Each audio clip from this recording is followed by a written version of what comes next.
Be me.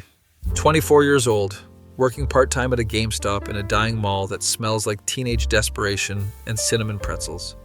Live with my mom in a 2-bedroom apartment.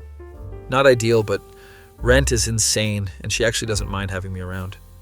Spend most of my free time playing Elden Ring and arguing with strangers on V about whether Bloodborne or Dark Souls is better. Spoiler alert, it's Bloodborne, and anyone who disagrees is objectively wrong. My social life consists of my co-worker Dennis, who exclusively talks about his Pokemon card collection worth, and my online friend group, who I've never met in real life. One day, I'm restocking the used games section when this girl walks in wearing all black, oversized hoodie with some obscure shoegaze band logo I don't recognize. She's got dark circles under her eyes like she hasn't slept in 3 days, messy hair in a bun, and she's wearing those thick frame glasses that either make you look smart or like you collect discourse screenshots. She walks straight to the horror games section, doesn't even glance at the new releases, picks up a copy of Silent Hill 2, the original PS2 version, and just stares at it. I'm watching this happen because it's a slow Tuesday and literally nothing else is happening. She brings it to the counter. I ring it up. Finding this here is like finding meaning in a meaningless universe. Statistically improbable, but occasionally it happens. I just stare at her. That'll be $89.99, I say, because what the hell do you say to that? She pays in cash, exact change, takes the game, and leaves without another word. Dennis walks over from the back room where he was definitely watching anime on his phone. Dude, that girl was weird, but also kind of hot, and that might explain why nothing matters at 3 a.m. way. Dennis is 32, still lives with his parents, and has never had a girlfriend, but thinks he's an expert on women because he watches romance anime. She was just buying a game, relax. She gave you philosophy, bro. That's basically flirting in doomer girl language. I ignore him and go back to work. Week later, same girl comes back. This time she's wearing an Evangelion shirt with coffee stains on it and the same dead expression. Walks directly to me at the counter. Do you have Pathologic 2? The Russian existential plague doctor game where everyone dies and nothing you do matters? Let me check the system. We don't have it. I tell her we can order it. Figures. The things worth having are always unavailable, much like happiness or affordable healthcare. She leaves her number for the order callback. Dennis appears from behind a standee of Master Chief.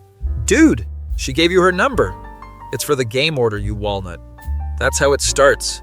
Next thing you know, you're discussing the heat death of the universe over coffee. Dennis has been watching too much romantic comedy anime. Game comes in 3 days later. I text the number. Your Pathologic 2 order is ready for pickup. She responds immediately. The only thing ready in this world is my disappointment, but I'll be there in 20. She shows up exactly 20 minutes later like she timed it, picks up the game, and then just stands there at the counter. You play games or just sell them to people trying to escape the crushing weight of existence?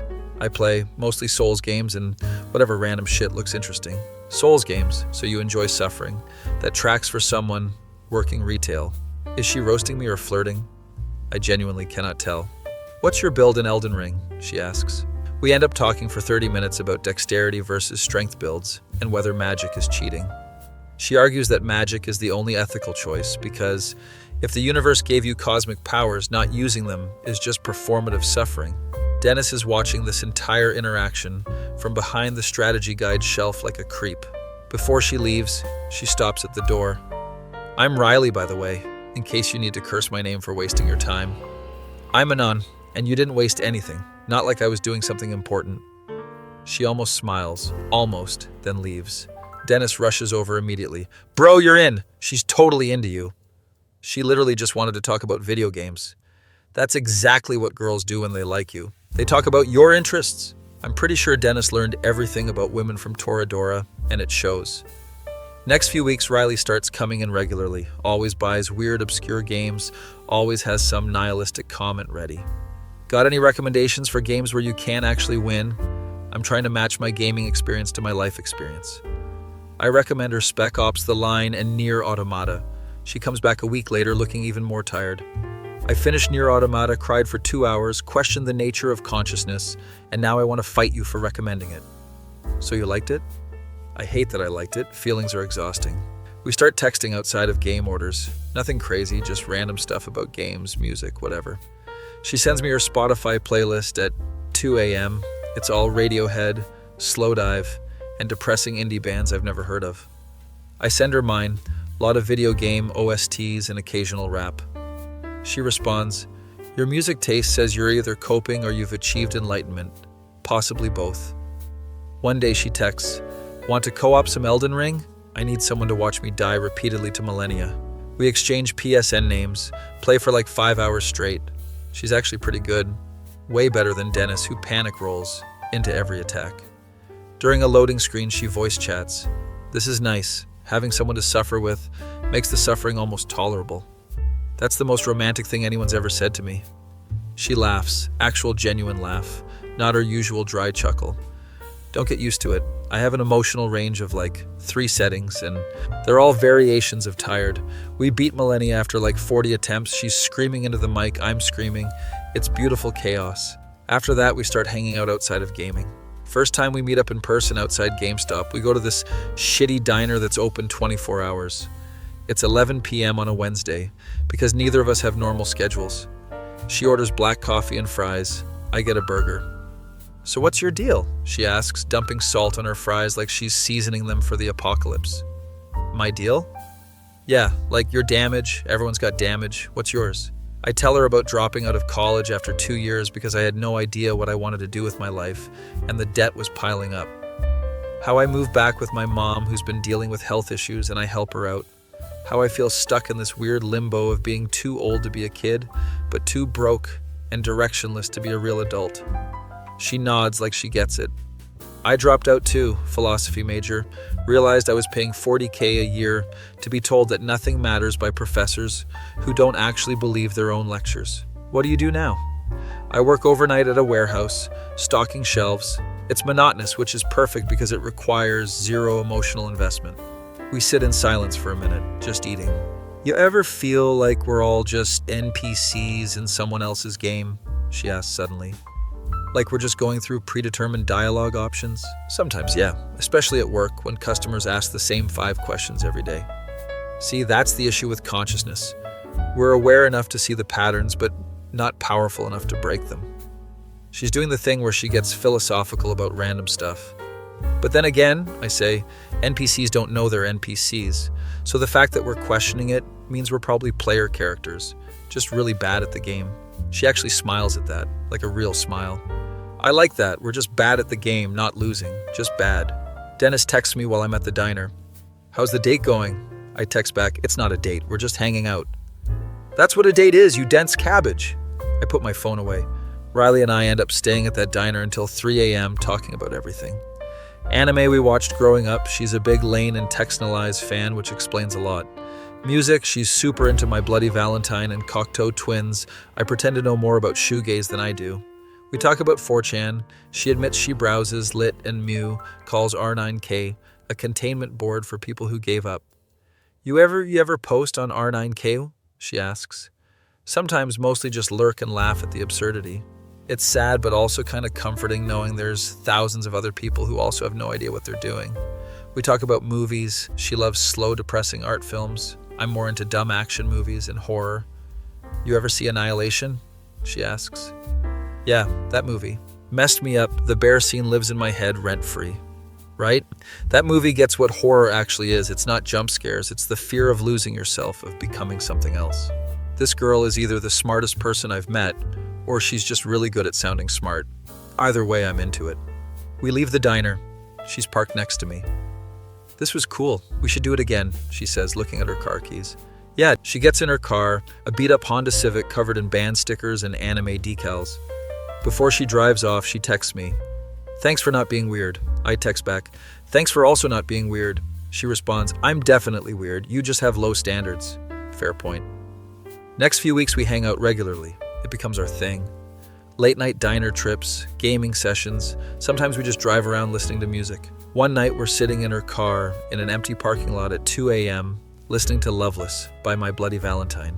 You ever think about how we're just atoms that gained consciousness and now we're cursed to think about being atoms? She says out of nowhere. That's definitely the weed talking.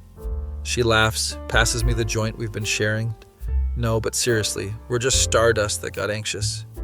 Poetic stardust, though. The universe doesn't care about poetry. It's going to heat death eventually, and nothing we do will matter. So why do anything? She looks at me with those tired eyes. Because the alternative is sitting in the dark waiting to die, and that's boring. This is the most Riley answer possible. Plus, she adds, if nothing matters, then we're free to make our own meaning. And I've decided that my meaning is judging people's video game takes and eating fries at 3 a.m. That's beautiful, truly. Shakespeare could never. She punches my arm, but she's smiling. One day I'm at work and my mom calls. She needs me to take her to a doctor's appointment. I tell Dennis I need to leave early. Everything okay, man? Yeah, just mom stuff. I don't really talk about my mom's health issues much. She's been dealing with some stuff, but doesn't like me worrying. Riley texts me later. You good? You left work early, according to Dennis, who definitely isn't obsessed with your life. I explain the situation vaguely. She responds, parents getting older is weird. Suddenly you realize they're not invincible, and it's terrifying. Yeah, exactly. Want to talk about it or want to pretend everything's fine and play video games? Option B, please. We play Resident Evil 5 co-op for hours. She makes fun of the terrible dialogue and Chris Redfield's boulder punching scene. It helps, having someone who doesn't force you to talk about feelings. A few days later, Riley shows up at GameStop with coffee. You look like shit, figured you needed caffeine. Thanks, you really know how to make a guy feel special. I'm not here to boost your ego, I'm here to enable your caffeine addiction. Dennis is watching this exchange with hard eyes. After my shift, Riley asks if I want to go to this used bookstore she likes. It's this cramped place that smells like old paper and incense, run by this ancient guy who looks like he hasn't left since 1972. Riley goes straight to the philosophy section, pulls out a copy of The Myth of Sisyphus by Camus. You ever read this? No, but I know the concept. Guy pushing boulder uphill forever. Metaphor for existence. Close enough. Basically, Camus argues that life is absurd and meaningless, but we should imagine Sisyphus happy. Why? Because he's still pushing the boulder. He's still doing the thing even though it's pointless. And there's something beautiful about that defiance. She's getting animated, actually excited about this. It's like, yeah, the universe is indifferent and we're all gonna die, but we can still choose to find joy in the struggle. So it's basically the philosophical version of It Is What It Is? She laughs, closes the book. I hate that you're right. I just spent 5 minutes explaining existentialism, and you summed it up in 5 words. We buy some books. I get a used copy of House of Leaves because I hate myself, apparently. Walk around the city for a while. It's getting dark, streetlights coming on. You ever feel like you're waiting for your life to start? She asks. All the time, like I'm in some weird tutorial level that never ends. Right? Everyone else seems to have figured it out. They have careers and relationships and 5-year plans. And we're out here just trying to make it to next week. She stops walking, leans against a building. Can I be honest about something? Sure. I think love is a Psyop, like it's this thing society invented to make us feel inadequate if we don't have it. Oh boy, here we go. But also, she continues, I think I'm afraid that I'm wrong and I've just convinced myself it's fake because I don't think I'm capable of it. This is the most vulnerable I've ever heard her. I don't think it's a psyop, I say carefully. I think it's real, but also really complicated, and we've been sold this Disney version of it that doesn't match reality. See, that's the thing. You're optimistic. You still believe in stuff. And you don't? I don't know what I believe anymore. I think I used philosophy as an excuse to not try. We stand there in silence for a minute. For what it's worth, I say, I don't think you're incapable of anything. You're just scared, and that's different. She looks at me with this expression I can't read. You're too nice? It's suspicious? I'm really not that nice. I'm just decent. The bar is in hell. She laughs, pushes off the wall. Want to get food? We end up at the same diner, our usual spot. It's become this thing we do. Whenever we hang out, we end up here eventually. Same booth, same terrible coffee, same late-night atmosphere. Riley orders her usual. I get something different every time because I have commitment issues, apparently. I've been thinking, she says, drowning her fries in ketchup. Dangerous. Shut up.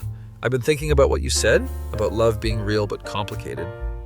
Oh shit, are we having the conversation? And I think you might be right, which is annoying because I've built my entire personality around being cynical. You can be cynical and still want connection. They're not mutually exclusive. She's quiet for a second, just eating fries. I like hanging out with you, she says finally, not looking at me. I like hanging out with you too. No, I like it in a way that makes me uncomfortable because feelings are stupid and make you vulnerable. My heart is doing that thing where it beats faster. Feelings are pretty stupid, I agree, but also kind of necessary for the whole human experience thing. I hate that you're always reasonable. It makes it hard to be melodramatic. Sorry, I'll try to be more chaotic. She finally looks up at me. I'm bad at this, at people, at relationships. I'll probably mess it up. I'm also bad at this. We can be bad at it together. She smiles, actually smiles, not her usual smirk. Is this the part where we're dating? Do people still call it that? I think so. We can workshop the terminology later. Cool, very romantic. Truly Shakespeare could never. We sit there grinning at each other like idiots. Dennis is going to lose his mind when I tell him. Speaking of Dennis, next day at work, he immediately knows something happened. Dude, you have the look. What look? I finally figured out the girl I've been hanging out with actually likes me. Look. Is it that obvious? Yes, tell me everything. I give him the summary version while we're supposed to be doing inventory. He's practically vibrating with excitement. Bro, I called it! I told you! Yes, Dennis, you were right. Congratulations. This is huge. You need to do something romantic. Like what? I don't know. Take her somewhere nice, buy her flowers, write her a letter. Dennis, she's not an anime girl. She'd probably think flowers are a waste of money and a letter is too sincere. Then what is she like? Existential dread and video games. Perfect. Get her a game and include a note about the meaninglessness of existence. You know what? That might actually work. I text Riley. Want to come over and play some co-op this weekend? She responds, is this a date or are we just hanging out? Does it matter? Not really. I just want to know if I should wear my regular depression hoodie or my fancy depression hoodie. Fancy depression hoodie, obviously. She shows up Saturday afternoon in a slightly cleaner black hoodie and actually brushed hair. My mom is home watching her stories in the living room. Mom, this is Riley. We're going to play games in my room. My mom looks up, smiles at Riley. Nice to meet you, sweetie. There's pizza in the fridge if you kids get hungry. Thanks, Mrs. Anand's mom, Riley says politely. We go to my room. She looks around at my setup. Your room is exactly what I expected. Gaming posters, RGB lights, the works. I'm a walking stereotype. It's comforting, like knowing exactly what you're getting into. We play It Takes Two, this co-op game that's literally designed for couples. Riley makes fun of the cheesy story, but she's really into the gameplay. This game is trying so hard to make me feel things about relationship metaphors. Is it working? Maybe. Shut up. We play for hours. My mom brings us pizza at some point, bless her. Riley thanks her, and my mom gives me this knowing look. During a cutscene, Riley leans against me. This is nice. The game? No dummy. This, us, whatever this is. Yeah, it is nice. I still think love is probably a psyop, but I'm willing to investigate further. Very scientific of you. I'm a woman of empirical evidence. We beat the game around midnight. She's yawning. I should probably head home. You can crash here if you want. I can take the couch. She looks at me. Or we could both just sleep in your bed like adults who are capable of sleeping in the same space without making it weird. That works too. We end up lying in my bed, both of us on our phones, showing each other memes. She's wearing one of my shirts because hers smelled like pizza. Fair warning, she says. I steal blankets in my sleep. Fair warning, I snore sometimes. We're a mess. The messiest. She puts her phone down, rolls over to face me. Thanks for being patient with me. I know I'm difficult. You're not difficult, you're just cautious. There's a difference. Stop being so understanding. It's making me want to be vulnerable, and I hate it. Too late, you already are. She groans, hides her face in the pillow. This is the worst, having feelings sucks. I laugh, turn off the light. Good night, Riley. Good night, Anand. Try not to snore, challenge impossible. Next morning I wake up and she's completely wrapped in my blanket like a burrito. Called it. My mom is making breakfast. Riley comes out of my room looking embarrassed. Morning, sweetie. Want some pancakes? My mom asks like this is totally normal. Yes, please. Thank you. We eat breakfast with my mom. Riley's being unusually quiet. After she leaves, my mom looks at me. She's nice. A little sad maybe, but nice. Yeah, she's going through some stuff. Aren't we all? Just be good to her. I will. My mom gets this look on her face, kind of sad. You okay, Mom? Yeah, baby. Just thinking about how grown up you are. I hug her. She seems tired lately. Over the next few weeks, Riley and I fall into this rhythm. We're dating, but also not making a big deal about it. She still sends me nihilistic memes at 3 a.m., but now they come with "Good morning, by the way." We have this running joke where she pretends to hate romantic gestures, but clearly likes them. I get her a succulent plant because it's hard to kill and represents our relationship. This is stupid. I love it. I hate that I love it. She names it Sisyphus because of course she does. Because caring for it is meaningless, but I'll do it anyway, she explains. Dennis continues to be invested in our relationship like it's his favorite anime. You guys are like if Orogeru and Evangelion had a baby. Dennis, what does that even mean? It means you're both emotionally damaged, but figuring it out together. Accurate, honestly. One night, Riley and I are at the diner. She's picking at her fries. You ever think about the future? She asks. Sometimes. Why? I don't know. I've spent so long thinking nothing matters that I forgot to actually plan for anything.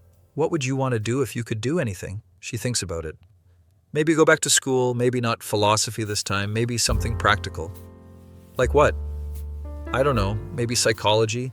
At least then my existential crisis would be marketable. You'd be a terrifying therapist. Thank you, I try.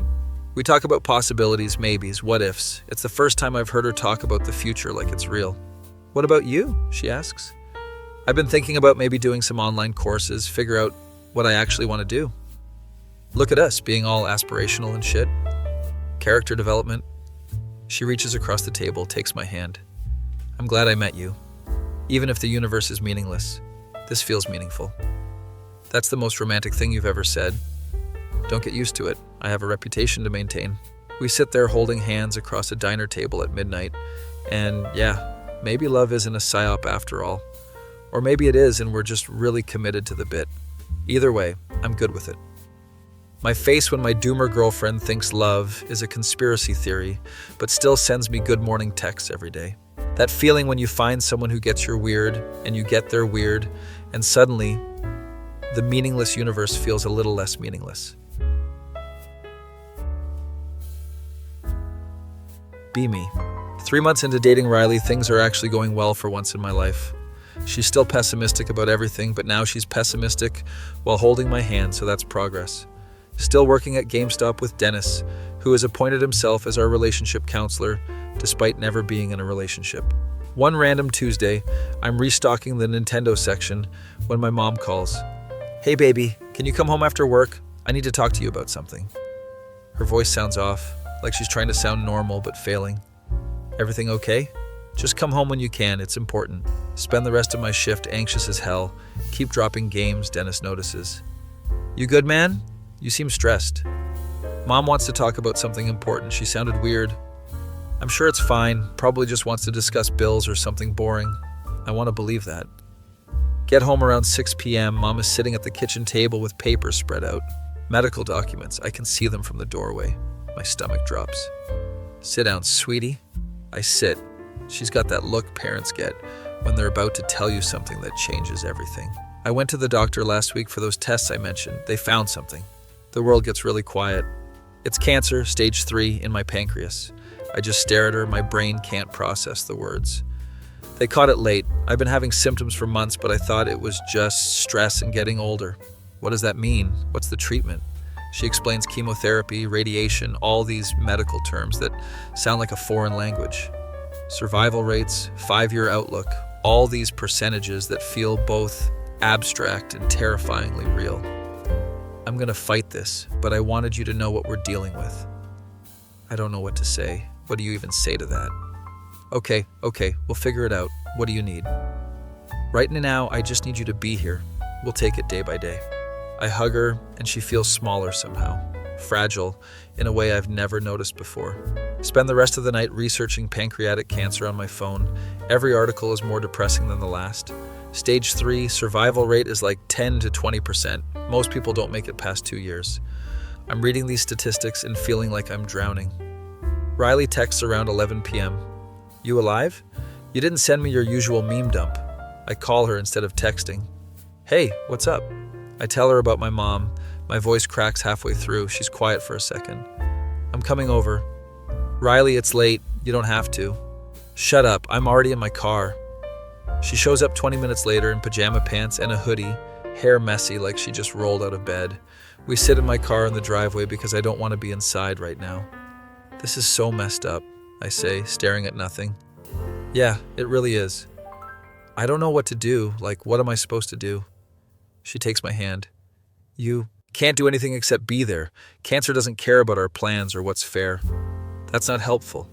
I know, but it's true. The universe is indifferent to our suffering, and that's terrifying, but also weirdly liberating. How is that liberating? Because it means we're not being punished. Shit just happens. There's no cosmic reason. It just is. I start crying and she just holds me. Doesn't try to make it better with empty platitudes. I'm scared, I admit. Of course you are. Being scared is rational. Anyone who isn't scared of death is either enlightened or lying. We sit there for an hour. She doesn't leave until I tell her I'm okay. Next few weeks are a blur of doctor appointments and insurance calls. My mom starts chemo. It makes her sick. She loses weight. Her hair starts falling out.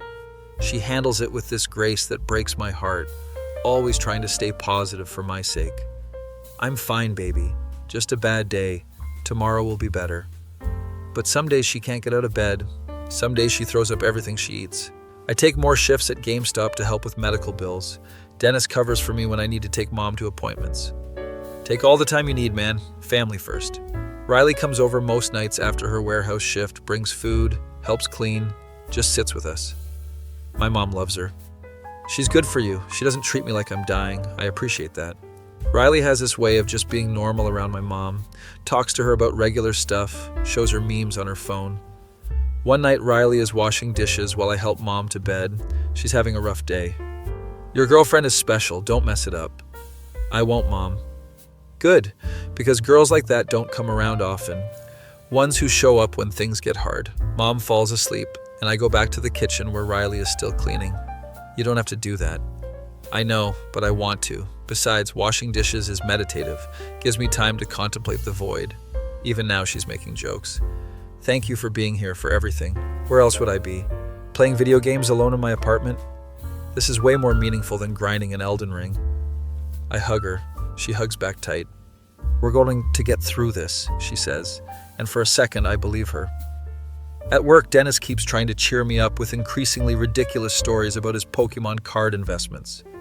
Dude, I just pulled a shadowless Charizard. Do you know what that's worth? That's great, Dennis. You're not even listening. Sorry, I'm just distracted. He stops, looks at me seriously. How's your mom really doing? Not great. The chemo isn't working as well as they hoped. Dennis doesn't know what to say, just pats my shoulder awkwardly. That sucks, man. I'm really sorry. Yeah, me too. We stand there in uncomfortable silence until a customer comes in asking about Call of Duty. Months pass, mom's condition deteriorates. She stops eating much, sleeps most of the day. The doctors use words like managing pain instead of treating cancer. They're giving up and trying to be professional about it. Riley practically lives at our place now. She switched to part-time at the warehouse to help out more. We don't talk about the future anymore, just focus on getting through each day. One night, I'm lying in bed scrolling through old photos of mom before she got sick. Her at my high school graduation, smiling, healthy, full of life. Now she's a shadow of that person, and it's not fair. Riley comes in, lies down next to me. What you doing? Just looking at old photos, remembering when things were normal. She looks at my phone screen. She looks happy there. She was, we both were. Everything was simple. Nothing's ever really simple, we just remember it that way because nostalgia filters out the bad parts. Can you not be philosophical right now? Sorry, it's my default coping mechanism.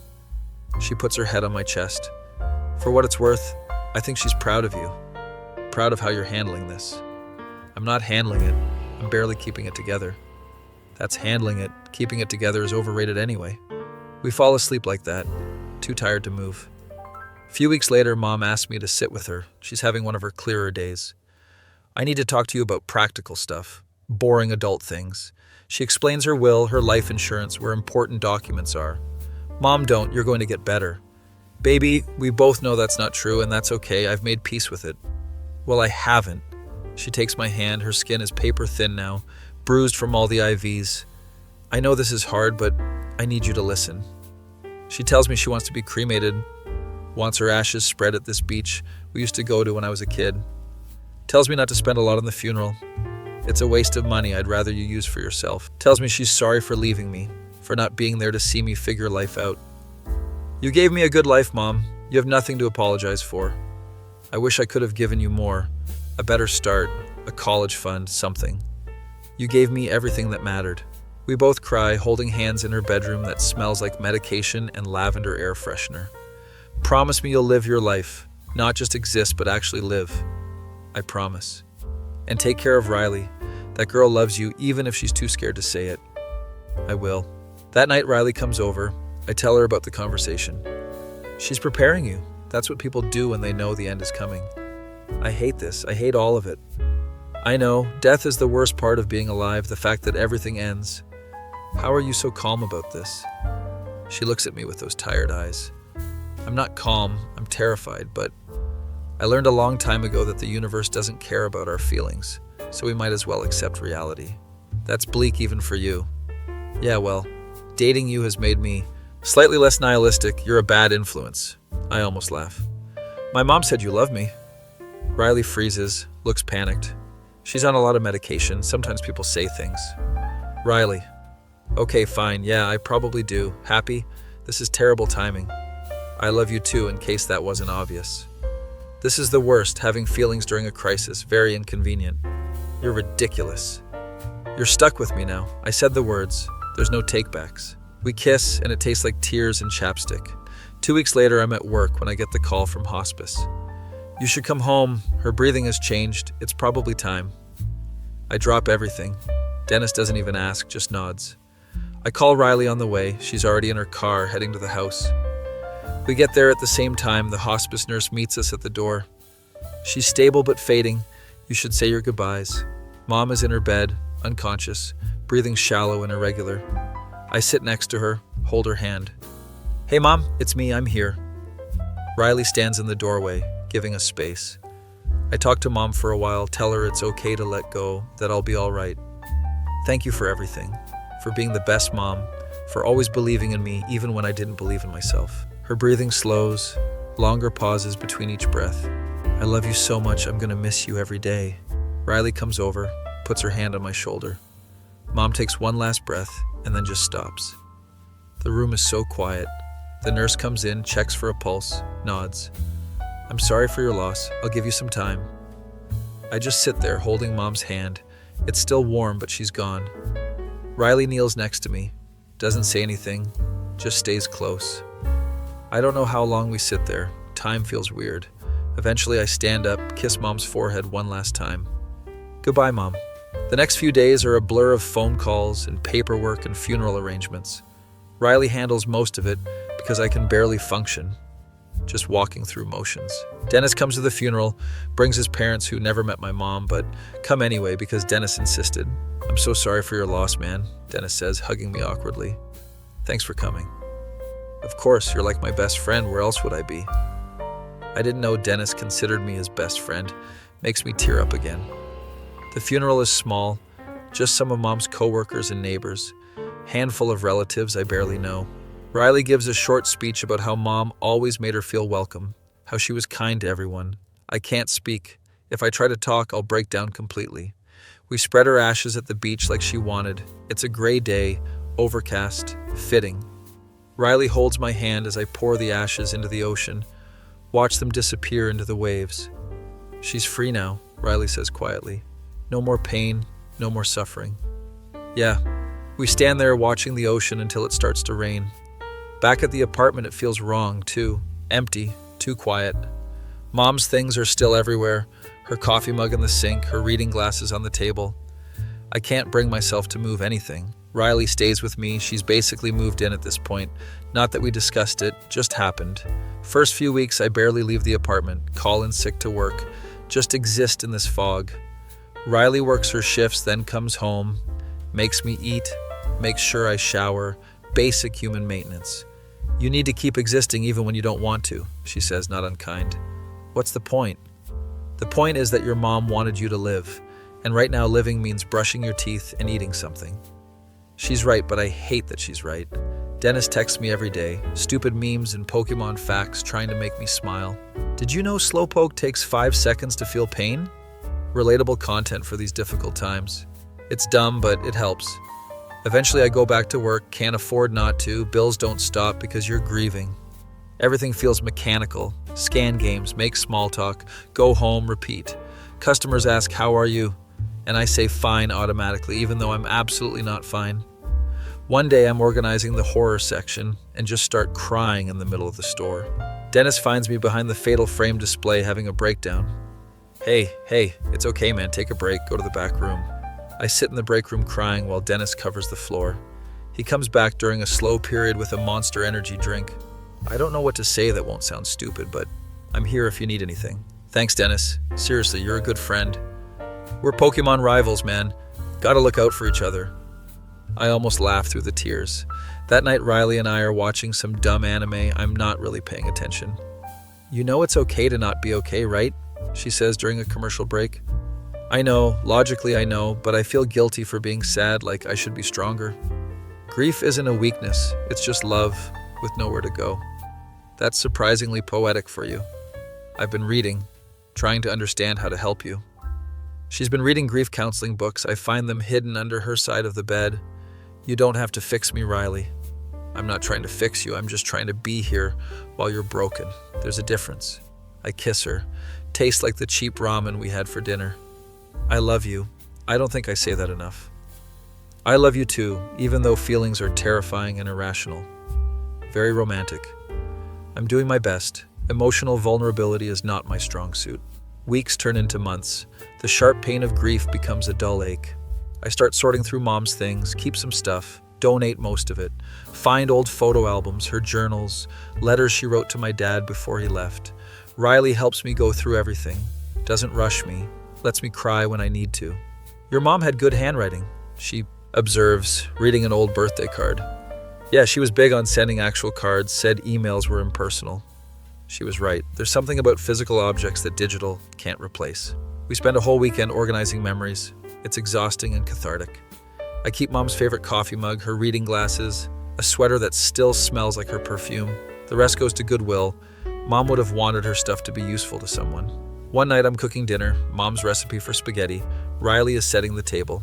I think she'd be happy you're still making her recipes, Riley says. Yeah, it makes me feel close to her, like she's still here somehow.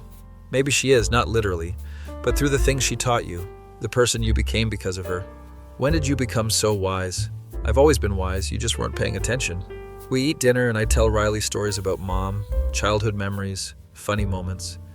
She sounds like she was an amazing person. She really was. I wish you'd gotten to know her better. Me too, but I'm glad I got to meet her at all. Glad she knew you weren't alone.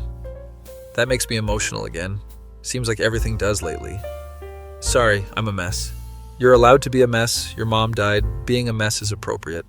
I'm grateful for Riley's bluntness. Everyone else tiptoes around it, but she just says it directly. At work, Dennis tells me his parents are getting divorced after 30 years. It's wild, man. Thought they'd be together forever. Turns out nothing is permanent. I'm sorry, Dennis. That sucks. Yeah, but also kind of freeing. Like, if nothing lasts, then we should enjoy what we have while we have it. That's very existential of you. I've been hanging around you and Riley too much. The doomerism is contagious. We laugh. First real laugh I've had in weeks. How are you dealing with everything? Dennis asks. Day by day, some days are okay. Some days I can barely get out of bed. That's normal, probably. Grief is weird. There's no instruction manual. Riley's been helping a lot. I don't know what I'd do without her. She's good people. Told you from the start she was into you. You're never going to let me forget that, are you? Never. I'm going to bring it up at your wedding. The idea of a wedding feels impossibly far away, but also kind of nice. A few months after Mom's death, I finally clean out her bedroom. It's been sitting there untouched, shrine to someone who's gone. Riley helps me box everything up. We're both quiet, feels heavy. Under Mom's bed, I find a shoebox full of letters. They're addressed to me. For my son to be opened when I'm gone. There's dozens of them, labeled by occasion. For when you're sad, for when you're happy, for when you doubt yourself, for when you fall in love. I break down completely. Riley just holds me while I sob. She really loved you, Riley says, voice thick. I open the "For When You Fall in Love" letter, hands shaking. It's Mom's handwriting, talking about how she hopes I find someone who makes me happy. Love isn't always easy, baby, but it's worth it. Find someone who stays when things get hard. The letter goes on, advice about relationships, about not settling, about being brave enough to be vulnerable. At the end she writes, "I won't get to meet them, but I know they'll be special. Anyone you love is worth loving." I show Riley the letter. She reads it and tears up. "I wish I'd known her better," Riley says quietly. "She knew you. That's what matters. She saw how you showed up for me." We spend the rest of the day reading letters, crying and laughing at Mom's stories and advice. It's painful but also healing, like she's still here giving guidance. That night, Riley and I are lying in bed, exhausted from emotional overload. "I've been thinking," she starts. "Dangerous." "Shut up. I've been thinking about what your mom said in that letter, about love being worth it." "Yeah? I think she was right, and I think I've been wrong about a lot of things." She rolls over to face me. "I spent so long thinking nothing mattered that I forgot some things do matter. People matter. Connections matter.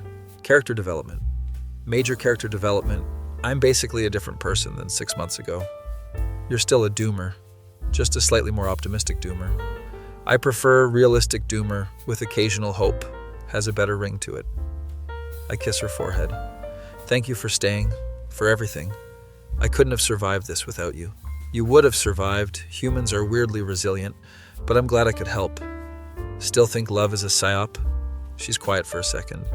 "Maybe it is, maybe it isn't, but even if it's a collective delusion, it's a nice one, and sometimes nice delusions are better than harsh reality." I'll take that as progress. Don't push your luck. We fall asleep tangled together, her stealing all the blankets as usual. Next morning I wake up to Riley making breakfast. This is new. "You're cooking?" "Don't get used to it. I'm just feeling domestic today. It'll pass." She's made scrambled eggs and toast. It's slightly burnt but edible. "This is actually good." Don't sound so surprised. I'm a woman of many hidden talents. We eat breakfast and she shows me this article on her phone about grief. It says here that grief doesn't end, you just learn to live around it, becomes part of your story. That's kind of beautiful and also kind of depressing. Welcome to the human experience. Everything is beautiful and depressing simultaneously. I go back to work full-time, get back into normal routines. Life doesn't stop being hard, but it becomes manageable again. Dennis got promoted to assistant manager, immediately lets the power go to his head. As assistant manager, I decree that we should have more anime references in our store displays. "Dennis, that's not how retail works.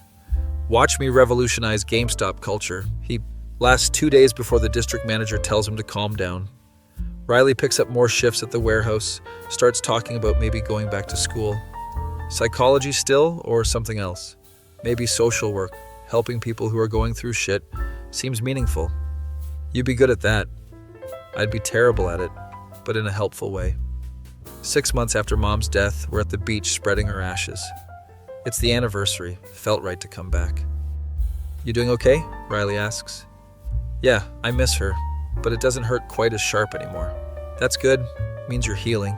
We stand there watching the waves, same spot where we said goodbye. "She'd be proud of you, of how you handled everything." "You think so?" "I know so. I only met her briefly, but I could tell she believed in you. I want to make her proud, live the life she wanted for me." "Then do it. Go back to school, figure out what you want, actually try." "What about you? What about me? Are you going to try too?" She smiles, that genuine smile that's become more frequent. "Yeah, I guess I am. Turns out caring about things isn't the worst." We walk along the beach, holding hands, talking about future plans and possibilities. For the first time since Mom died, the future feels real again, not just abstract concept. "You know what the really messed up thing is?" Riley says.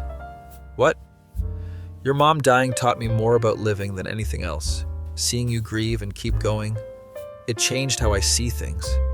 "That's very Camus of you, finding meaning in the absurd. See, hanging out with me has made you philosophical. We're bad influences on each other. The worst." We get back to the car. She's driving because I'm emotional. On the way home, we stop at our diner, the place where everything started. Same booth, same terrible coffee, same comfortable silence. "I'm glad we met," I say randomly. "Even though we met during the worst time of your life?" "Especially because of that, you could have left when things got hard, but you stayed." "Where was I going to go? My apartment where I sit alone and contemplate the void?" You could have done that. She reaches across the table, takes my hand. I didn't want to. For the first time in my life, I wanted to be somewhere else more than I wanted to be alone. Growth. Disgusting, I know. Next thing you know, I'll be optimistic and believe in the power of friendship. Don't go that far, I like you cynical. Good, because that's never changing, I'm just cynical. With occasional moments of hope now. We finish our food and head home to our apartment. Not mine, ours. Riley officially moved in last month. Didn't make a big deal about it.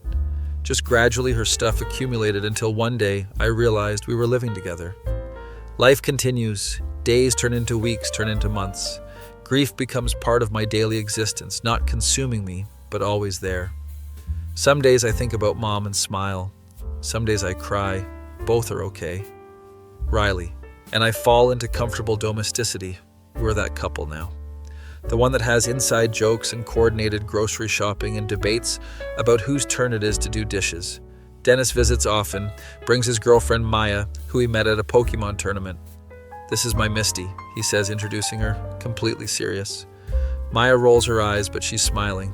He says that to everyone, I've accepted it. The four of us play Mario Kart. Dennis and Maya are weirdly competitive about it. Blue Shell is cheating, Dennis yells. It's literally part of the game, Maya counters. Riley and I just laugh. We're not even trying to win. Later that night after they leave, Riley and I are doing dishes. We're like actual adults now, having couple friends over, doing domestic activities. Terrifying, isn't it? Kind of, but also kind of nice. She hands me a plate to dry. You think your mom would approve of how things turned out? Yeah, I think she'd be happy I found someone who gets me. Even though I'm a pessimistic doomer with commitment issues, especially because of that. We finish cleaning, collapse on the couch to watch some dumb horror movie. Halfway through, Riley falls asleep on my shoulder. This has become routine. I look at her sleeping face, peaceful for once, not wearing that tired expression. Think about everything that's happened. Mom's death, learning to grieve, finding love in unexpected places. The universe is still meaningless and indifferent, and we're all gonna die eventually. But right now, in this moment, sitting on a shitty couch with my girlfriend, drooling on my shoulder while a bad horror movie plays, life feels pretty good. Maybe that's what Mom meant about living. Not waiting for some grand purpose, but finding meaning in small moments. Riley stirs, mumbles something about Sisyphus in her sleep. Even unconscious, she's philosophical. I pull a blanket over both of us, let the movie play. Tomorrow I'll wake up, go to work, come home, do it all again. The routine that used to feel like a prison now feels like stability. Grief changed me, changed us, made everything feel more real and immediate. Mom would be proud, or at least I hope she would. Riley wakes up enough to mumble, "Love you," before falling back asleep. "Love you too," I whisper back. My face when my mom's death taught me and my doomer girlfriend that even in a meaningless universe, the connections we make matter. That feeling when grief transforms you and you come out the other side different but not broken, just changed. Be me. 1 year after Mom's death, life has found a new normal. Still work at GameStop, Riley still works at the warehouse, we're still figuring things out together. Anniversary of Mom's death hits different than I expected, not as crushing as I feared. Riley takes the day off work without me asking, just shows up with coffee and breakfast sandwiches. Figured you'd want company today. You didn't have to do that. I know, but I wanted to. Besides, the warehouse will survive without me for one day. We spend the morning looking through Mom's old photo albums, telling stories, laughing at embarrassing childhood pictures. You were a cute kid, what happened? Riley jokes, pointing at my bowl-cut phase. Puberty was unkind. Also, Mom let me pick my own haircuts, which was a mistake. Your mom had faith in your decision-making. That's sweet, even if the results were questionable. We drive to the beach later, same spot where we spread Mom's ashes. It's sunny today, complete opposite of last year's gray sky. It's weird how much has changed in a year, I say, staring at the ocean. Change is the only constant, very Heraclitus of the universe. You've been reading philosophy again. Maybe. I enrolled in some online courses trying to figure out this whole going back to school thing. This is news to me. Really? When did this happen? Last week, figured if I'm going to complain about not having direction, I should actually do something about it. I'm proud of you. Don't get emotional on me. I'm just taking intro courses, nothing crazy yet. But I can tell she's excited about it. the way she talks faster when she's interested in something.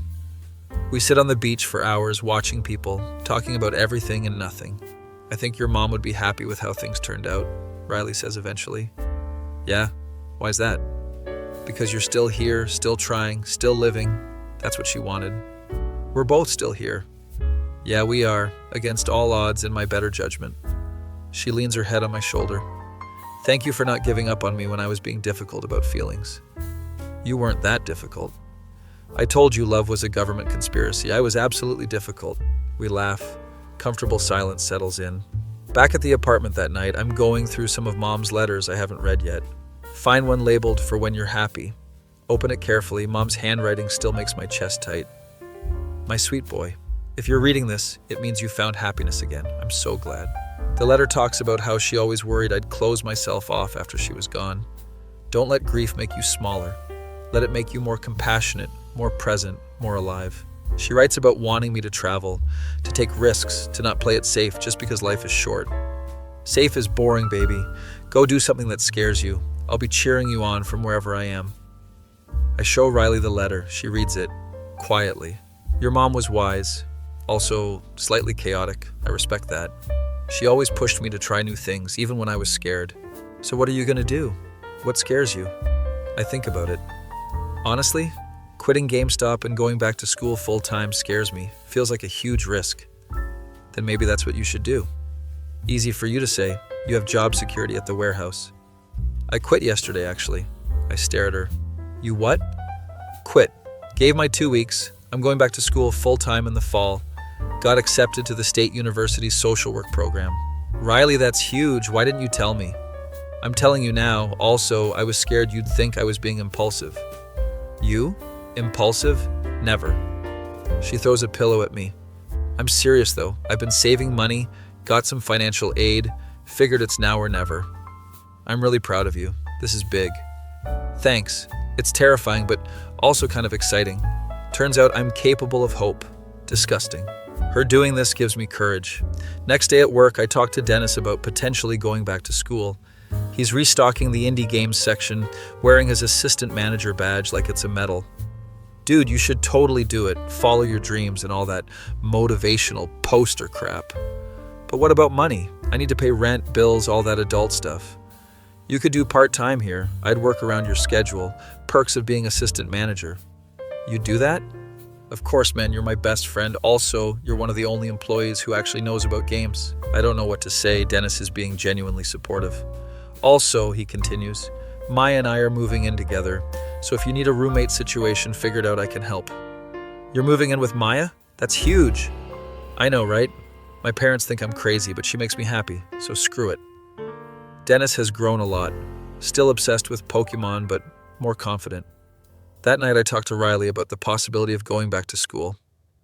What would you even study? She asks. We're making dinner together. She's cutting vegetables while I handle the pasta. Maybe computer science or graphic design, something creative but practical. That fits you. You're good with that stuff. You think I can actually do this? Just upend everything and go back to school? She stops cutting, looks at me seriously. I think you can do anything you actually commit to. The question is, do you want to? Do I want to? Spent so long just surviving that I forgot to think about what I actually want. Yeah, I think I do. I think I want to actually try instead of just existing. Then do it. We'll figure out the details. That's what we do. Spend the next few weeks researching schools, programs, financial aid. It's overwhelming, but Riley helps me organize everything. Makes spreadsheets like a crazy person. Why do you have color-coded tabs for different universities? Because organization is how I cope with existential uncertainty. Leave me alone. Apply to 3 schools, State University, community college, and 1 online program. Waiting for responses is torture. Check my email obsessively. Meanwhile, Riley is preparing for her program, buying textbooks, setting up her schedule. I'm going to be that mature student who actually does the readings and annoys everyone. You're going to be great. I'm going to be anxious and over-prepared. There's a difference. One day I'm at work when I get the email, acceptance letter from State University. I literally scream in the middle of GameStop. Customers look at me like I'm insane. Dennis runs over. What happened? Are you dying? I got into State. He picks me up and spins me around. We're both yelling. It's a scene. Dude, that's amazing. Immediately call Riley. She answers on the first ring. I got in. I knew you would. You're smarter than you think. We're going to be at the same school. Oh no, you're going to be one of those annoying boyfriend who tries to have lunch together every day. Absolutely. Get ready for coupley campus nonsense. She laughs, genuine happiness in her voice. I'm really proud of you. Like, genuinely, this is huge. That night we celebrated our diner. Dennis and Maya join us. Dennis brings a cake he bought from the grocery store that says, "Congrats, graduate," even though I haven't graduated yet. It's the thought that counts, he insists. Maya rolls her eyes affectionately. He was very excited about the cake, spent 20 minutes picking it out. It's a big moment. Cake is essential for big moments. We eat terrible grocery store cake and drink mediocre coffee, and it's perfect. So what's your major going to be? Maya asks. Computer science with a focus on game design. Figured I should do something I actually care about. That's cool. You could make the next big indie game. Or I'll make garbage mobile games to pay rent. Either way, it's progress. Riley squeezes my hand under the table. You're going to do great things, or at least interesting things. Probably chaotic things. Coming from you, that's basically a compliment. Dennis starts talking about how Maya and him are planning to get a cat for their new apartment. I want to name it Meowth. Maya wants something normal like Shadow. We're compromising. His name will be Sebastian, but Dennis can call him Meowth. That's not a compromise, that's you winning. They bicker playfully. It's cute watching Dennis in a functional relationship. Later, Riley and I are walking back to our car. It's late, streets are empty. Can you believe how much has changed in 2 years, I ask? Honestly, no. 2 years ago I was convinced I'd die alone in my apartment, surrounded by philosophy books. Dark. Accurate though, then you showed up being all decent and patient and ruined my plans. Sorry for caring about you. Apology not accepted, you're stuck with me now. We get home, both exhausted, collapse on the couch. Riley puts on some documentary about existentialism. She's that person now. You know what's wild? She says during a part about Sartre. What? We choose our own meaning, right? Like that's the whole existentialist thing. Yeah? I choose this, us, as my meaning, and that's somehow more profound than any cosmic purpose. I look at her. She's staring at the TV, but I can tell she's serious. That's the most romantic thing you've ever said, and it's during a documentary about French philosophers. I contain multitudes, also shut up. I'm having a moment. Summer passes quickly. Soon it's time for school to start. We're both nervous. Riley more than me, though she won't admit it. What if I'm too old? What if everyone thinks I'm weird? You are weird. That's why you're great. Also, you're 25, not 80. 25 is ancient in college years. You're going to be fine. You're smart and driven, and only occasionally nihilistic. First day of classes, I walk Riley to her building. She's wearing nice clothes. Actually tried with her appearance. You look good. I'm sweating through this shirt. I'm terrified. You've got this. Easy for you to say. You're confident. I threw up this morning from nerves. Really?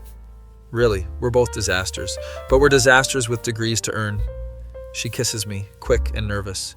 Okay, I'm going in. If I don't come out, send help. You'll be great. Watch her walk into the building. She looks back once and I give her a thumbs up.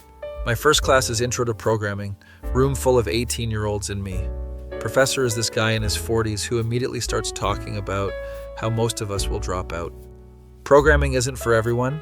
It requires logic, patience, and the ability to handle constant failure.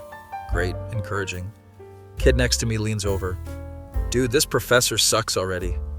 Yeah, real motivational. His name is Tyler, computer science major, huge nerd energy, reminds me of younger Dennis. You seem older than most people here. Took a few years off, worked retail, now I'm back.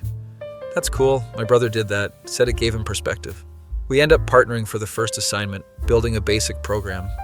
Tyler is actually really good at this, explains things clearly when I'm confused.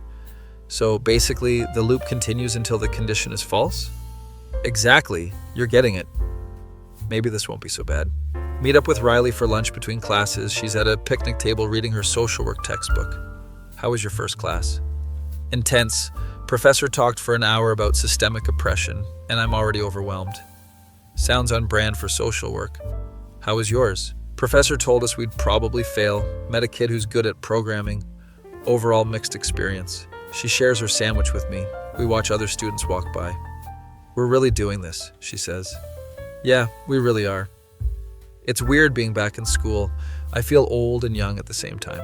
Schrodinger's student? Exactly. First few weeks are adjustment period. Balancing work and school is harder than expected. Dennis is good about scheduling me around classes, but I'm exhausted constantly. Riley is thriving though. She's that student who actually participates and does extra readings. I can't help it. This stuff is actually interesting. She comes home ranting about social work theory. I listen while doing programming homework. And then Maslow's hierarchy is basically just common sense packaged as revolutionary. Uh-huh. Are you even listening? You're talking about the pyramid guy, basic needs before self-actualization. Okay, you were listening. Sorry, I get excited. Don't apologize. It's cute when you're passionate about stuff. She throws a pencil at me, but she's smiling. Tyler and I become study buddies. He's actually really cool once you get past the extreme nerd exterior. We're working on an assignment at the library when he asks about Riley. So that girl you have lunch with, that your girlfriend? Yeah, we've been together almost 2 years. That's cool. She seems chill, also kind of intimidating. She is both of those things. My girlfriend goes here too. Maybe we could all hang out sometime. End up doing double dates with Tyler and his girlfriend Jessica, who's an art major. Jessica and Riley get along immediately, bonding over critiques of capitalism. The art industry is literally designed to exploit creators. All industries are designed to exploit workers. It's late-stage capitalism. Tyler and I just eat our food while they dismantle economic systems. They're intense, Tyler whispers. You have no idea. Midterms hit like a truck. I'm drowning in programming assignments and math homework. Riley is also stressed, has 3 papers due the same week. We're both at the kitchen table at 2 a.m., surrounded by textbooks and empty coffee cups. I can't remember why I thought this was a good idea, I groan. Because we're trying to better ourselves or whatever motivational bullshit. Right, betterment, cool. If I read one more case study about childhood trauma, I'm going to lose it. If I debug one more infinite loop, I'm going to become one. We're both losing it, but at least we're losing it together. Dennis texts me at 3 a.m. You guys still alive? Barely. Send energy drinks. On it. The GameStop has terrible coffee, but it's something. He actually shows up 20 minutes later with gas station coffee and snacks. You didn't have to do this, man. Yeah, I did. You're my bro. Bros help bros not die. During midterms, Dennis stays for an hour, helps me work through a programming problem even though he doesn't know code. So if x equals this and y equals that, why doesn't it work? Because I forgot a semicolon. What's a semicolon? The bane of my existence, apparently. Riley passes her midterms with flying colors. I scrape by with B's and C's. I'm proud of you, she says when grades come back. Barely passed. You passed while working part-time and dealing with your first semester. That's huge. She's right. Gotta celebrate the small victories. Halloween comes around. Tyler insists we do a group costume. We should go as video game characters. Jessica wants to do something artsy. Riley wants to do nothing. Halloween is a capitalist holiday designed to sell cheap costumes. Riley, you say that about every holiday. Because it's true about every holiday. We end up doing a compromise, dress as characters from Silent Hill. I'm James, Riley is Maria, Tyler is Pyramid Head, Jessica is a nurse. We go to a campus Halloween party. It's exactly as awkward as you'd expect. Bunch of 19-year-olds getting drunk while we stand in the corner judging everyone. We're the old people at this party, Riley observes. We're 24 and 25. Ancient by college standards. Tyler's actually having fun, dancing with Jessica, living his best life. At least someone's enjoying themselves. Want to leave and go to the diner? Desperately, yes. We ditch the party, still in costume, end up at our usual spot. Waitress doesn't even question why we're dressed like Silent Hill characters. The usual? Please. Riley still gets black coffee and fries. I get a burger. Some things never change. This is better than that party, she says, stealing my pickle. Most things are better than college parties when you're not 19. We're so old and jaded. The oldest and most jaded. We take a selfie in our costumes. Riley posts it with the caption, couple goals or trauma bonding. Dennis comments immediately, both. Semester continues, winter approaches, everything gets harder. Programming gets more complex. Riley's social work classes dive into heavy material. We're both dealing with seasonal depression on top of academic stress.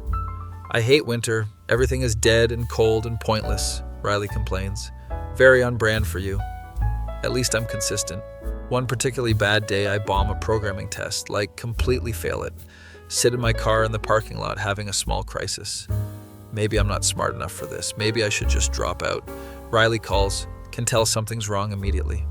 What happened? Failed my programming test, like really failed it. Okay, failing one test isn't the end of the world. But what if I'm not good enough? What if I can't do this? Hey, listen to me. You are good enough. You're just learning. Failure is part of the process. Easy for you to say, you're acing everything. I'm acing social work because I've spent years being miserable. It's my area of expertise. You're learning something completely new. She's got a point. Come home, we'll order pizza, and you can teach me about programming. Explaining it will help you understand it better. That actually might work. I'm occasionally smart about things.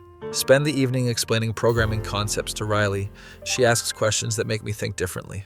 So why does the computer care about this syntax thing? Because computers are pedantic and need exact instructions. Sounds like my therapist. By the end of the night, I understand the material better, plus we have leftover pizza. Thanks for this, I tell her. That's what partners do. We help each other not spiral into self-doubt. Very romantic. I try. Thanksgiving comes. It's weird without Mom. Riley's family invites us to their place. First time meeting them properly. Her parents live 2 hours away. Small house. Very normal suburban vibe. Her dad is a quiet guy who works in accounting. Her mom is a nurse. So you're the boyfriend we've heard so much about, her mom says. All good things, I hope.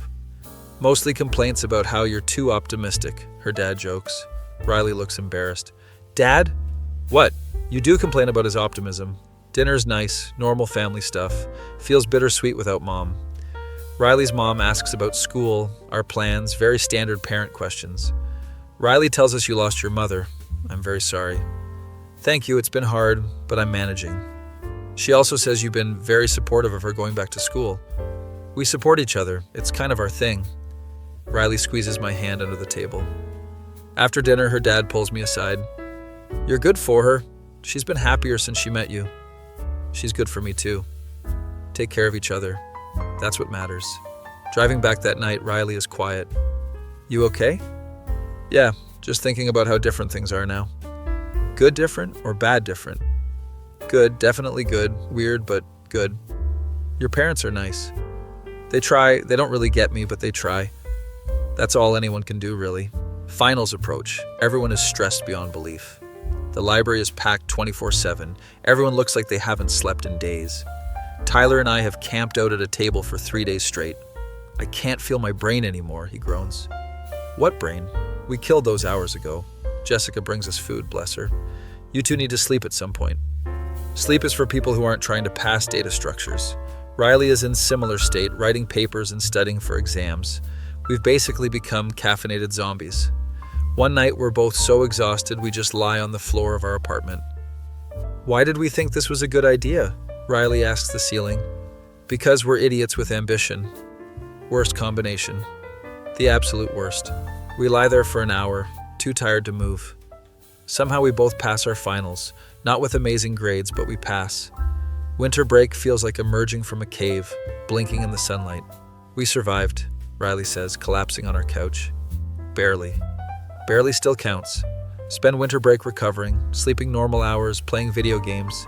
It's glorious and boring and exactly what we need. Dennis and Maya invite us over for New Year's Eve. Their apartment is nice, way more organized than ours. There's a cat named Sebastian, who Dennis exclusively calls Meowth. Meowth, come here.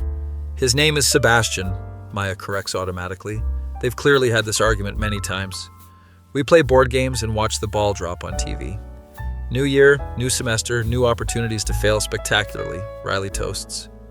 Very inspirational, Jessica laughs. I'm a realist. When midnight hits, Riley kisses me. Tastes like cheap champagne. Here's to another year of figuring it out. Together. Obviously together, you're stuck with me. Second semester starts. Spring classes are somehow harder than fall. I'm taking advanced programming. Riley's taking counseling theory. We're both drowning again, but at least we know what to expect now. Tyler introduces me to the gaming club on campus. Bunch of nerds playing Smash Bros. And arguing about tier lists. Anon thinks Fox is overrated. Fox is overrated. All you do is shine Spike. I fit right in. Riley joins some social justice club, comes back ranting about systemic issues. Did you know the prison industrial complex is literally modern slavery? I did not, but I'm not surprised. She's finding her people, getting involved, actually thriving. One day I'm in the computer lab working on a project when my professor stops by. This is good work. Have you thought about internships? Internships? I'm barely keeping up with classes. You're better than you think. I'll send you some opportunities. Maybe I'm actually okay at this. Riley gets similar feedback in her program. My professor said I have a natural aptitude for counseling. Can you believe that? Yes? You're literally great at reading people and calling out bullshit. Those are counseling skills? Apparently. She's genuinely excited about her field, talks about wanting to work with at-risk youth. I want to help kids who are where I was, lost and angry, and thinking nothing matters. You're going to be amazing at that. Don't jinx it. Spring semester flies by, suddenly it's finals again. We're more prepared this time, actually study throughout the semester instead of cramming. Still stressful, but manageable. Tyler and I present our final project, a basic game we coded together. It's rough but functional. Professor seems impressed. This shows real potential. Keep developing this. We both pass with better grades than fall semester. Riley aces all her finals, gets on the dean's list. I'm academically successful. It's disgusting. I'm so proud of you. Thanks. I'm moderately proud of myself too. Summer comes, we both pick up more work hours to save money. I'm full-time at GameStop. Riley gets a summer position at a youth center. It's basically what I'll be doing after graduation. Good experience. She comes home with stories about the kids she works with. This one kid, Marcus, he's 14 and so angry at the world. Reminds me of teenage me. What do you do? Just listen mostly. Let him vent. Don't try to fix everything. Just be present. She's a natural at this. One day at work, Dennis pulls me aside. Dude, I'm proposing to Maya. What? That's huge. I know. I'm terrified. I bought a ring and everything. He shows me the ring. It's actually really nice. When are you doing it? This weekend, we're going to this Pokemon-themed restaurant and I'm going to do it there. Very on brand. Think she'll say yes? Dennis, you live together and share a cat named after a Pokemon. She's definitely saying yes. Okay, good, because I already told my parents and they're excited. That weekend, Maya says yes, posts about it with a picture of the ring. Riley shows me the post. Dennis got engaged. That's wild. Good for them, though. Yeah, they're cute together, disgustingly functional. Would you ever want that?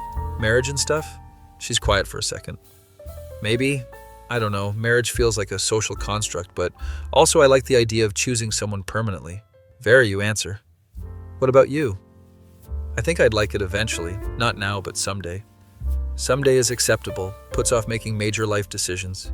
We're sitting on our balcony, summer night, city sounds below. Can you believe we've been together almost 3 years? Riley asks. Feels longer, honestly. Rude. I meant in a good way, like you've been in my life forever. Oh, okay, acceptable save. She leans against me. I'm glad we didn't listen to my initial instinct that love is fake. Me too. Still think it might be a Psyop, but I'm willing to participate anyway. That's character growth. Summer ends, back to school for year 2. We're more confident now, know the campus, have friend groups, feel established. Classes are harder, but we're better prepared. I land an internship at a small game development studio, part-time during school. It's mostly getting coffee and doing basic coding, but it's experience.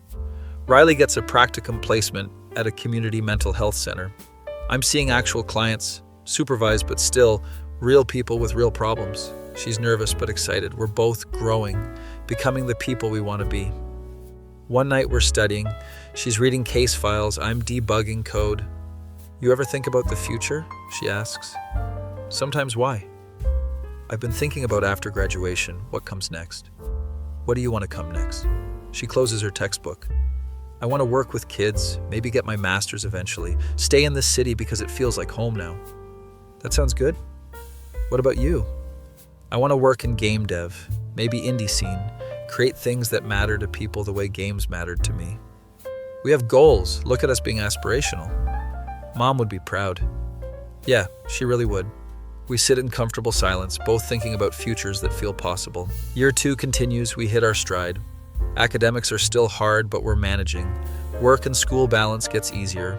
Friend groups expand. Life feels full. Dennis and Maya set a wedding date, ask if we want to be in the wedding party. Of course, I'd be honored, I tell Dennis. You're my best man, obviously. He's getting emotional. Don't cry, you're gonna make me cry. Too late, I'm crying. This is a moment. Riley is one of Maya's bridesmaids. They've become close friends. Never thought I'd be in a wedding, Riley admits. Why not? Because weddings are heteronormative displays of societal expectations. But you're still doing it? Yeah, because Maya asked and I like her. Principles can be flexible. Halloween comes around again. We're too busy to do costumes. We're boring adults now, Riley laments. We're responsible adults with midterms. Same thing. Thanksgiving, we go back to Riley's parents. They're happy to see us. Her mom pulls me aside again. You two seem really solid. We are. She's my best friend. That's what matters in the long run, friendship. The romance is easy. Friendship takes work. Wise words from Riley's mom. Winter break. We travel for the first time together. Road trip to the beach where we spread mom's ashes. It's freezing but beautiful. Beach is empty. 2 years since she passed. I say to the ocean, how are you doing with it? Better. Still miss her, but it doesn't hurt like it used to. That's good. Means you're healing. I think she'd like you. Like really like you. Yeah? Yeah, you're exactly the kind of person she'd want me to be with. Riley gets emotional, which is rare. That means a lot. I wish I'd known her better. She knew you enough. Knew you made me happy. We stand there as the sun sets, holding hands, watching waves. Thank you, Riley says quietly. For what? For being patient with me. For showing me that caring about things isn't weakness. Thank you for staying when things got hard. Where else would I go? We drive back as the sky turns purple, listening to her sad music, comfortable in our silence. Spring semester, we're both applying for graduation. Hard to believe we're almost done. 2 years felt like 10 years, Riley says, filling out paperwork. In a good way or bad way? Both? We lived a lot in 2 years. We really did. So much has changed. I've gone from depressed retail worker to almost graduate with actual career prospects. Riley's gone from cynical doomer to cynical doomer with purpose and direction. What are we going to do after graduation? I ask. Keep doing what we're doing? I'll get my social work job. You'll get your game dev job. We'll figure it out. That simple? Why complicate it? Fair point. Dennis's wedding is in May, right before finals. It's Pokemon themed, obviously, but tastefully done. Riley looks amazing in her bridesmaid dress, actually styled her hair. You clean up nice. Don't get used to it. This is a once-a-year thing maximum. Ceremony is sweet. Dennis cries through his vows. Maya cries. Everyone cries. I promise to love you even when you spend our grocery money on Pokemon cards. I promise to love you even when you're being reasonable and I'm being chaotic. They're perfect for each other. Reception is fun, open bar, good food. Dennis's dad gives a speech about finally seeing his son grow up. Riley and I slow dance. She's surprisingly good at it. Didn't know you could dance. Hidden talent, along with parallel parking and making perfect scrambled eggs. So many layers to discover. I'm like an onion, but less likely to make you cry. We dance until our feet hurt, drink until we're pleasantly buzzed, laugh until our faces hurt. This is nice, Riley admits. What, the wedding? Yeah, the whole concept of people choosing each other, publicly declaring it, it's less dystopian than I thought.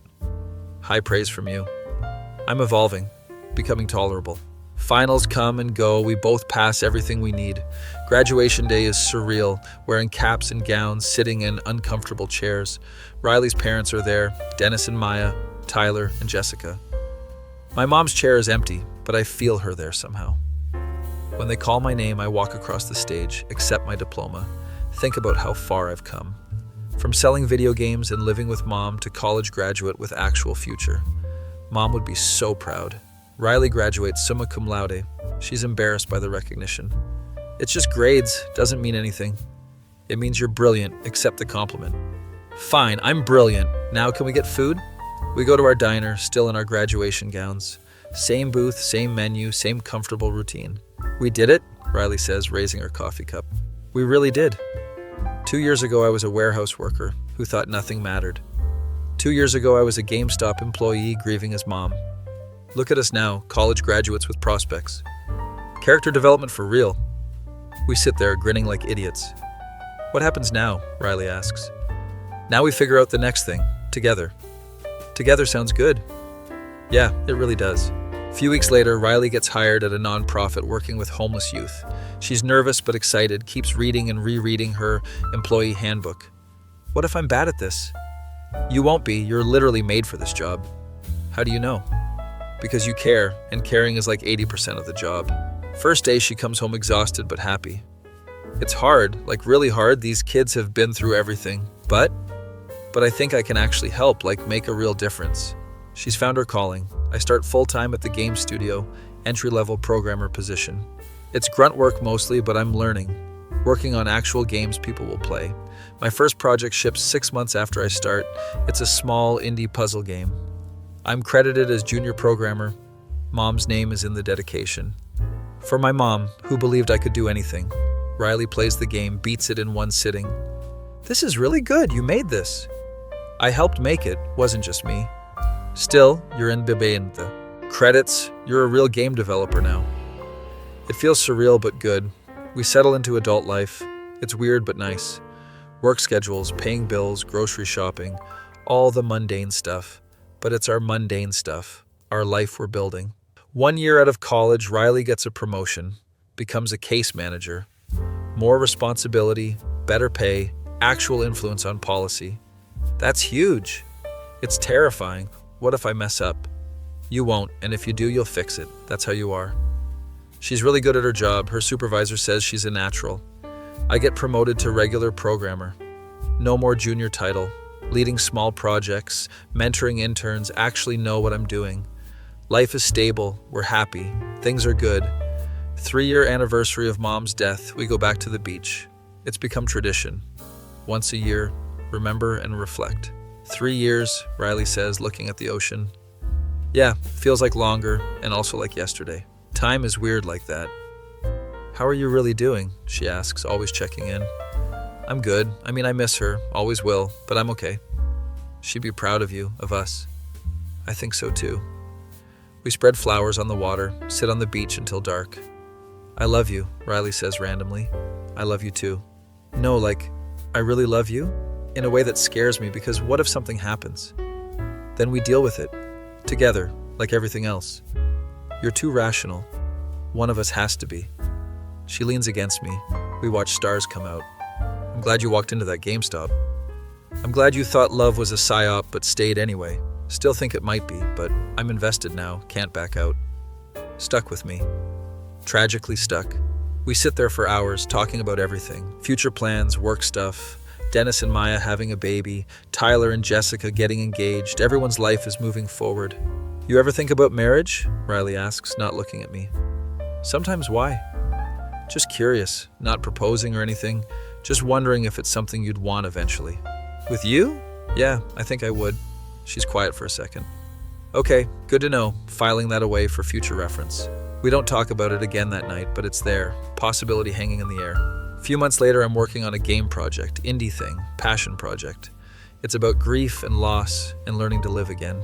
I'm making a game about Mom, I tell Riley one night. Yeah? What's it about? I explain the concept, playing as someone navigating life after loss.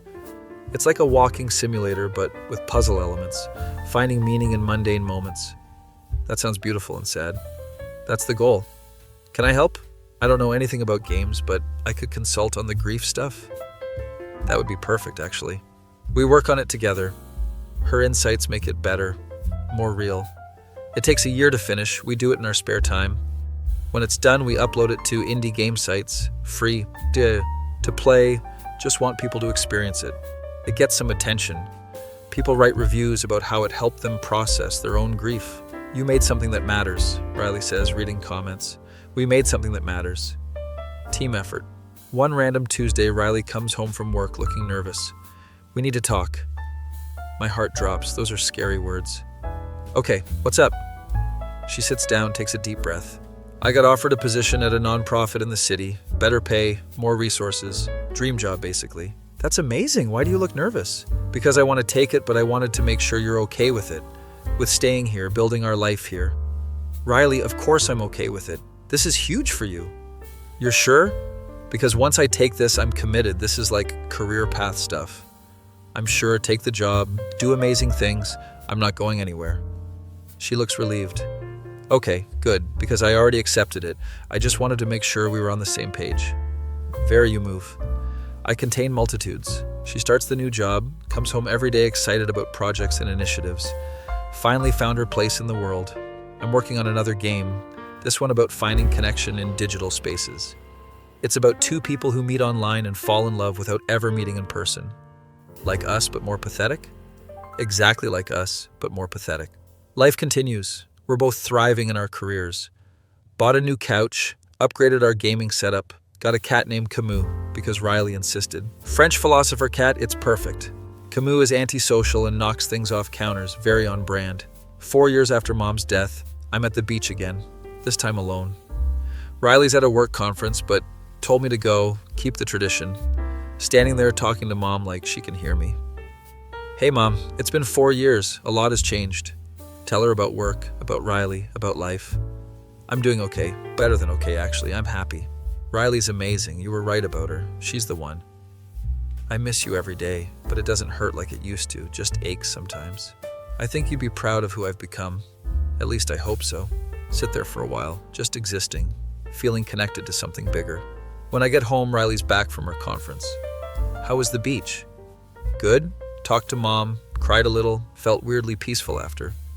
That's good. Grief is weird, but it sounds like you're processing it healthily. Look at you using counseling terminology. Occupational hazard. That night she's being weird, nervous about something. You okay? Yeah, just, can we talk?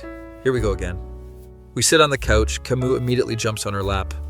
So I've been thinking a lot about us, about the future, about what I want. My heart is racing.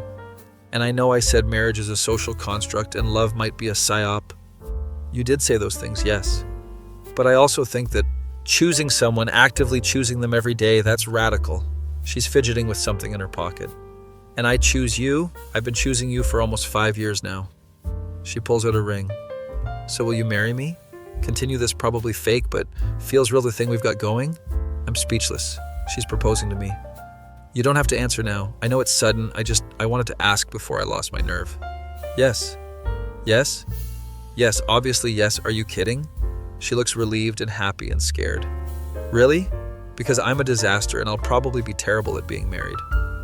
I'm also a disaster. We'll be terrible together. She puts the ring on my finger. It fits perfectly. This is insane. We're doing this? We're doing this. We kiss and Camus yells because we're disturbing him. Call Dennis immediately. He screams so loud I have to hold the phone away. Dude, you're getting married. I know. She proposed. She proposed? That's so cool. Maya, Anand's getting married. Hear Maya in the background congratulating us. Riley calls her parents. They're surprised, but happy. Engaged to the boy who's too optimistic? He's grown on me. We spend the rest of the night planning nothing, just being excited. Do you want a big wedding? She asks. Not really, you? God, no. Small, intimate, just people we care about. Perfect. We decide on the beach where we spread Mom's ashes. Feels right. 6 months later, we're standing on that beach, small group of friends and family. Dennis is my best man. Maya is Riley's maid of honor. Tyler and Jessica are there, Riley's parents, some co-workers, small and perfect. Riley wrote her own vows. They're beautiful and weird. I thought love was a social construct designed to distract us from the meaninglessness of existence. Everyone laughs. But then I met you and realized that even if it is a construct, it's one worth participating in. You make the absurd feel purposeful, the mundane feel meaningful. I choose you, today and every day after, until the heat death of the universe, or death, whichever comes first. My turn. I'm crying before I start. Riley, you walked into my life when I was just existing, not living. You taught me that it's okay to feel everything, that cynicism and hope can coexist. My mom would have loved you. Actually, she did love you.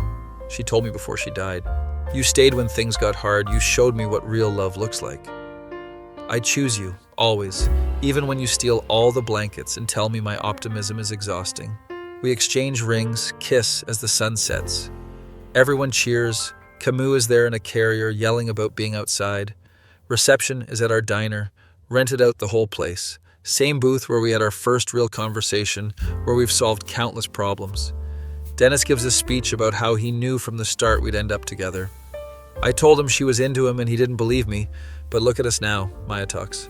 about how Riley became one of her best friends. She's the most genuinely caring person I know, even if she pretends otherwise. Riley's dad gives a surprisingly emotional speech. I didn't understand my daughter for a long time. She was always so different, so intense. But watching her with you, seeing how happy she is, I get it now. Thank you for loving her the way she deserves. I'm crying again. Everyone's crying. We cut the cake. It's dark chocolate because Riley insisted. Traditional wedding cake is too sweet. We're doing sophisticated depression cake. It's perfect. First dance is to some indie song about finding light in darkness. This is cheesy, Riley says as we sway. You picked the song. I know, I'm a hypocrite, sue me. I'd rather just marry you. Already did that. Then I guess you're stuck with me. Forever or until the existential dread becomes too much, whichever comes first. Night ends, everyone leaves. We're sitting in our booth alone. We did it, Riley says. We really did. I'm married, this is wild. Having regrets already? None, surprisingly. Turns out committing to someone isn't as terrifying as I thought. We sit there until the diner closes, then drive home as husband and wife. Life continues, now with rings and legal documents. Nothing really changes except everything feels more solid, more real. We're still us, still watching dumb movies and playing video games and debating philosophy. But now we're married us, which is somehow different and exactly the same. 5 years after Mom's death, I'm back at the beach. Riley's with me this time. 5 years, half a decade. Yeah, long time. How are you doing? I'm good, really good. Better than I ever thought I'd be. She'd be happy for you, for us. I know she would. We stand there, hands intertwined, watching the sun set over the ocean. Thank you, I say to Riley. For what? For everything. For staying, for proposing, for being you. Thanks for being you, for showing me that caring isn't weakness. We're so sappy now. The sappiest, it's disgusting. We laugh, comfortable in our love. Life isn't perfect, still have bad days, still struggle sometimes, but we have each other, and that makes everything manageable. Riley still sends me good morning texts every day, even though we wake up together.